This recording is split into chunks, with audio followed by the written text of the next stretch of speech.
Okay, in today's lesson, we're going to be talking about populations in the ecosystem. So, we spent some time talking about different populations and talking about communities and the ecosystems in themselves, but we're going to talk about how they kind of interact with each other and affect the growth of the population. So for our notes, we are going to be taking them the way we usually do, with the left-hand column being the bolded definition, the right-hand column being any examples or extensions that come up here in the video, and then any of the pictures that are going to be talked about here in the lecture will contain some information, so you can take some notes underneath the pictures if you'd like to as well. Now, we're going to start off with population density.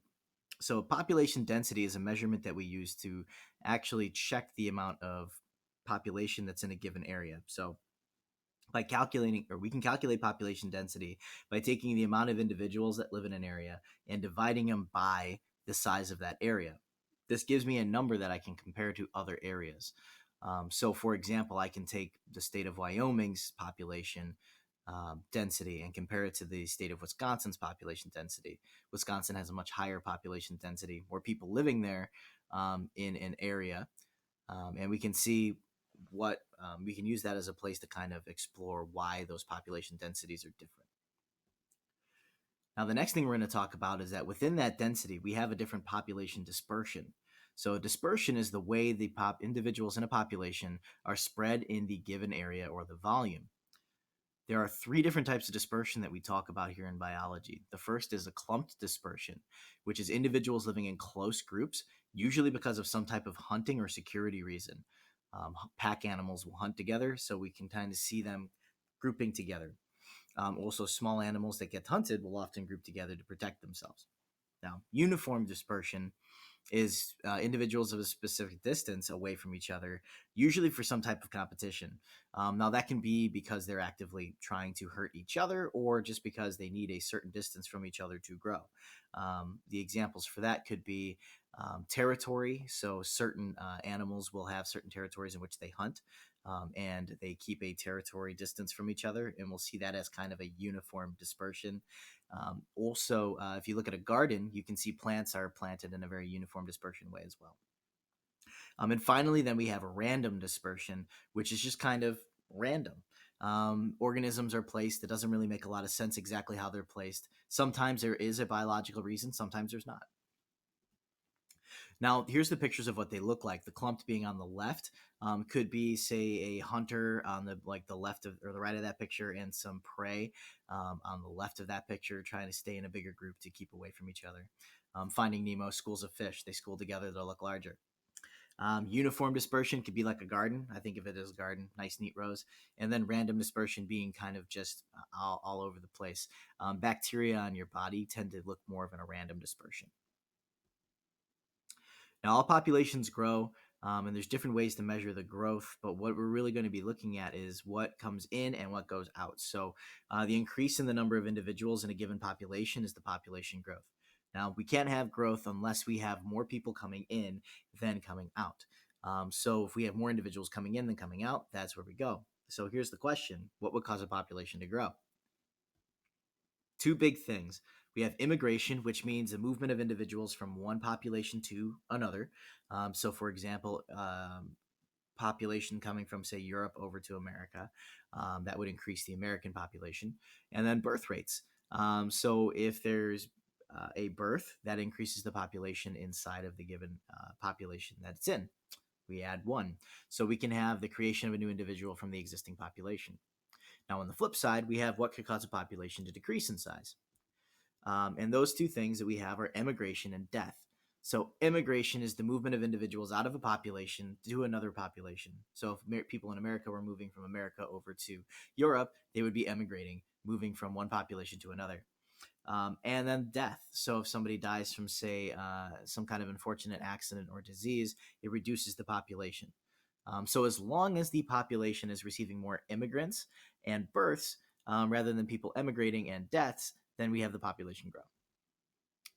There's two types of growth. The first of which we're going to talk about is exponential growth. Growth that occurs when a population's size increases dramatically over a period of time.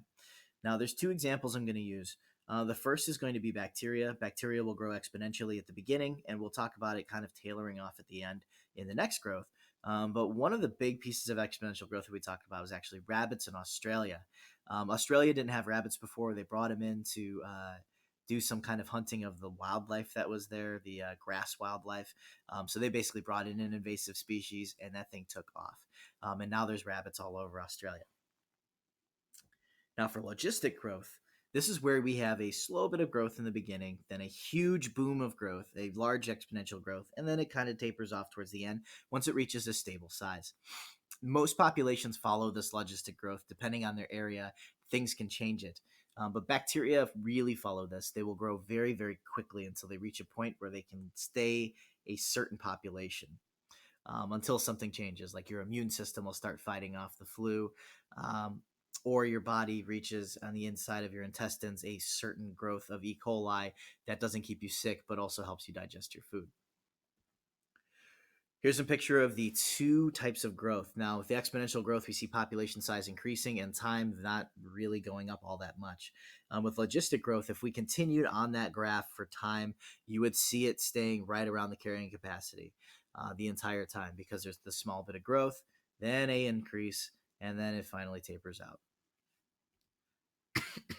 Now, for carrying capacity, we have the maximum numbers of individuals in a particular species that an environment can normally and consistently support.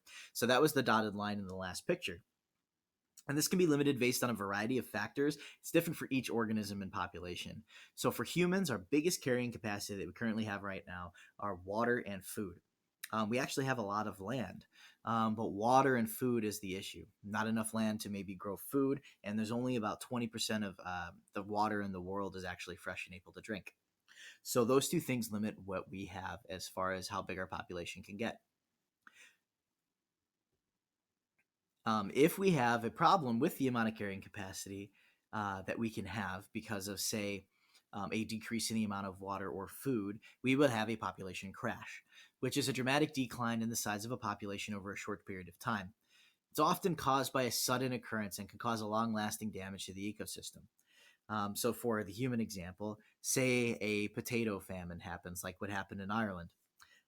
If that happened, there was no more foods for them. So then they came over to America because there wasn't much food there. But a lot of people died in the process because their population had crashed, because their carrying capacity decreased past where they currently were because there was no more food.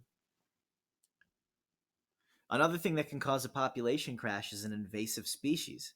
So, an invasive species is a plant, animal, or a pathogen that is non native or foreign to the ecosystem and whose introduction causes or is likely to cause harm.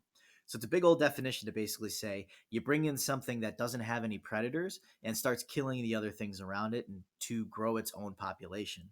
So, lionfish is our big example in the coral reef. When we were doing our studies and reading some of our examples in class, we were looking at lionfish. So lionfish in the coral reef come in, have no predators, and can eat and kill a lot of different things that are there.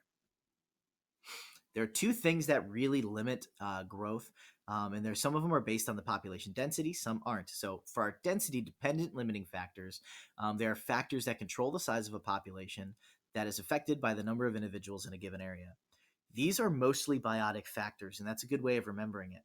So, competition is a big one where members of a population fight over the same resources. Now, that can be hunting grounds, that can also be for mating purposes. Predation means that there's an amount of prey and there's an amount of predators. And honestly, the strongest will survive, like we learned about from Darwin. Better predators will eat out the prey, and it tends to keep the population a certain amount because only a certain amount of predators can live by a certain amount of prey. And disease is another big one. So, in a big city, a disease that is spread by coughing can spread much faster and reduce the amount of population, as opposed to a disease in a large open area, like, say, farming community. It'll be mostly isolated to wherever the tiny community is.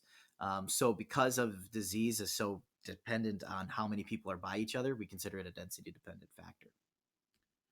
Now, or finally, we're going to end it off with density independent limiting factors. These are factors that do not depend on the size of the population. So these are natural disasters like quick changes in temperature, weather, earthquakes, tsunamis, floods, and human activities where we bring in an invasive species and harm an ecosystem that way. So we're at the end of the notes. Please ask any questions, leave comments. Make sure that you bring your notes for further activities. and have a great day.